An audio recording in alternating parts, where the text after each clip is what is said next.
I used to think ice cream trucks were harmless until one followed me home. This happened when I was 16, the summer before junior year. I'd walk to the park near our house almost every day just to get out, clear my head. It was a small, safe suburb, quiet streets, neighbors who waved, the kind of place where nothing bad ever really happened.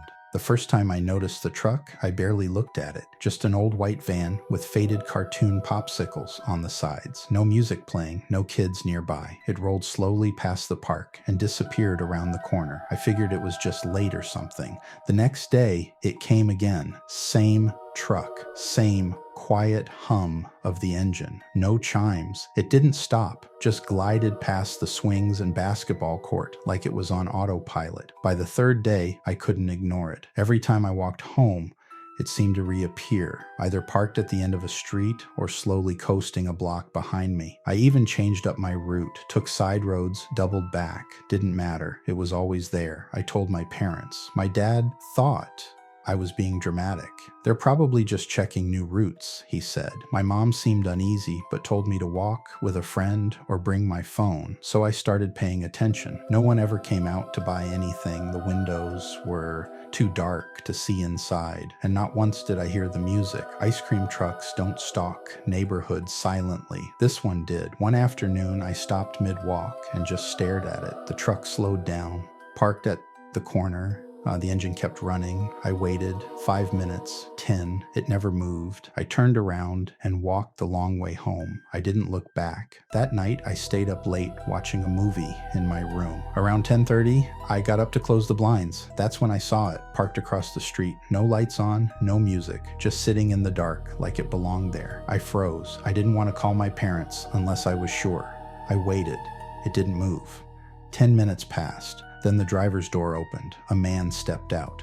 Tall, skinny. He wore a dark cap pulled low, hands in his pockets. He walked across the street and stopped at our driveway. Didn't come up to the door, didn't knock, just stood there. I backed away from the window and whispered for my dad. By the time he came to look, the guy was gone. We reported it to the non-emergency line. An officer came by the next morning, took notes, said they'd keep an eye out. But without a plate or photo, there wasn't much they could do. I started walking with a friend after that. The truck never showed when I wasn't alone. But 1 week later, I went out solo again to grab snacks from the gas station. When I stepped out with my bag, it was there, parked across the lot, engine humming, driver's window cracked just an inch. I froze mid-step. Something about it felt wrong in my chest. Not just creepy, targeted. I turned around and walked back inside the store, called my dad from behind the snack aisle. He came and picked me up. As we drove away, the truck slowly pulled out of the lot and turned in the opposite direction.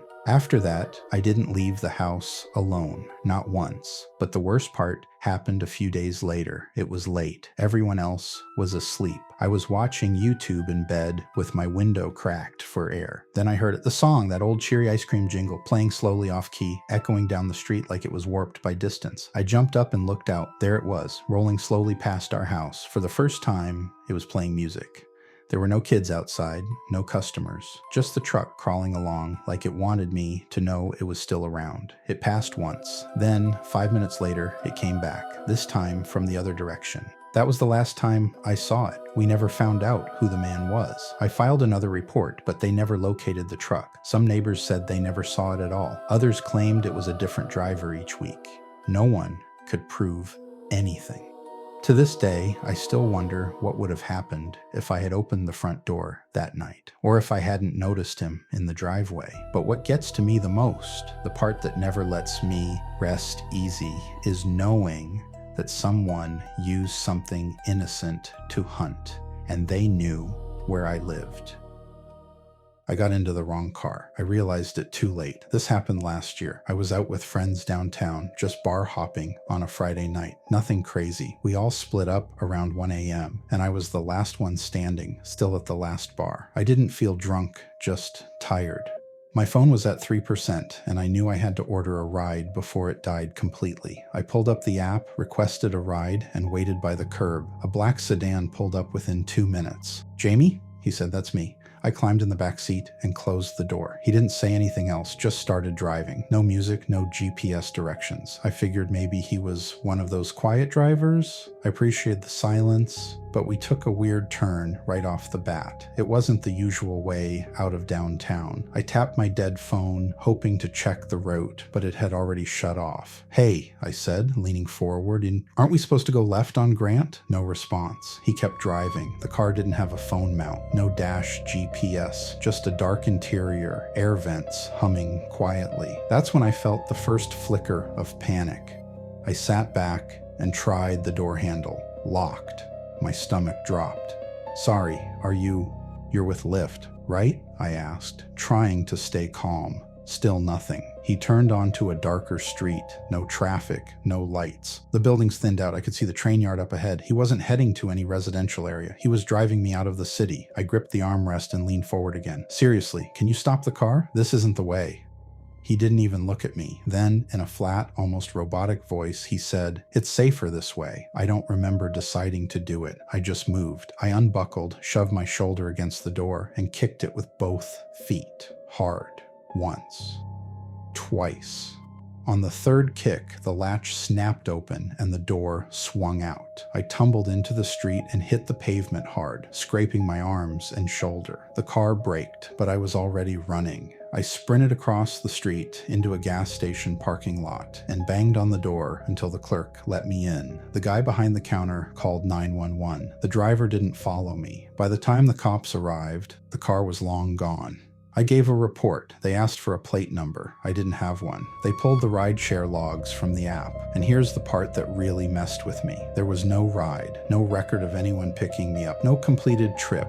No charge, nothing. They said it was probably someone watching the curb, waiting for drunk people to walk outside and call for rides, just listening for names. I asked how he knew mine. The cop said people are careless with their phones. Maybe I said it aloud. Maybe he overheard it when I confirmed the ride. Or maybe somehow he already knew who I was. For weeks, I couldn't stop replaying it. I'd done everything right. Used the app, checked the name, got in the car, but I didn't check the license plate, and I didn't notice the missing driver photo until it was too late. The worst part came 3 days later. I was in my apartment, still shaken up, and decided to get rid of the clothes I wore that night. The jeans were torn, and my jacket sleeve was stained from the fall. I reached into the jacket pocket and pulled out my keys, some receipts, and a business card. Black, glossy, no name. Just a printed message in small silver letters. "You were smart to run. Not everyone is." No phone number, no logo, just that. I don't know how it got in there. I hadn't left the jacket anywhere. I hadn't seen anyone touch it. I turned it in to the police. They said it was probably a prank, but that card hadn't been there the night it happened. I still take ride shares, but I never wait right at the curb anymore. I wait inside. I ask the driver who they're here for. I check the plate. I ask them to confirm my destination every single time because I keep thinking about how close it was and how calm he was when he said, "It's safer this way." I've wondered what he meant by that ever since. He answered a roommate listing, but we never gave him the address. This happened when I was in college, my junior year. I lived off campus with 2 friends in a 4-bedroom house. Rent was manageable, but we figured we could save even more by filling the empty 4th room. So we listed it on the school's housing board. Nothing sketchy, just your typical ad. We got a few emails over the first couple days. Most were vague or weird. Then came Evan. His email stood out. It was normal, polite, said he was transferring mid-semester looking for a quiet place, included a short blurb about his major. I replied, told him we were still screening people, asked a few questions about his schedule and habits. He responded right away, said he was clean, respectful, didn't party much. He even joked that he wasn't a serial stealer. I liked the vibe. We exchanged a couple more messages over the next 2 days. But here's the thing, I never gave him the address. I told him we were narrowing down options and would send the address for a walkthrough if we moved forward. He said, "Cool, no rush." That was it. At least that should have been it. A few days later, I got home from class and noticed the back gate was unlatched. We kept it closed because our landlord was picky about lawn access. I asked my roommates if they'd left it open. Both said no. The next night, I walked into the shared bathroom and the light was already on. Not a big deal, except I distinctly remembered turning it off when I left that morning. I brushed it off until I noticed something else. My toothbrush had been moved. It wasn't where I usually kept it, just shifted a few inches. That's the kind of thing you don't notice unless you know exactly where your stuff goes. It gave me a weird feeling, but I didn't say anything. Then it got worse. That weekend, we were cleaning out the spare room to prep for showings. We hadn't touched it in weeks. As I opened the closet, I saw a black drawstring bag sitting in the corner. Inside were a couple pairs of socks, travel deodorant, and a half-empty water bottle. No one recognized it. I asked my roommates, and both swore they hadn't seen it before. The room had been locked. Now I was getting nervous. I emailed Evan again just to say we weren't moving forward with his application. No reply. Not even a read receipt. That night, I made sure the front and back doors were locked before bed. Around 3:20 a.m., I woke up to a sound, a soft creak like a floorboard just outside my door. At first, I thought it was one of my roommates going to the bathroom, but I didn't hear the door open, just one slow step. Then another. I sat up, my heart pounding. My bedroom door was shut, but the hallway light wasn't on. I reached for my phone. Battery dead. Then came the faintest click, the sound of a door knob turning slowly, carefully. I got out of bed as quietly as I could, stepped across the floor to my door, and pressed my ear against it. Nothing. Then, suddenly, movement, fast footsteps, then silence. I opened the door. The hallway was empty. I checked the spare room. The door was cracked open. The closet empty. The black bag was gone. I knocked on my roommates' doors, woke them up, and told them everything. One of them laughed nervously. The other grabbed a baseball bat. We called the police. They came, took our statements, and searched the place. Nothing stolen, no signs of forced entry.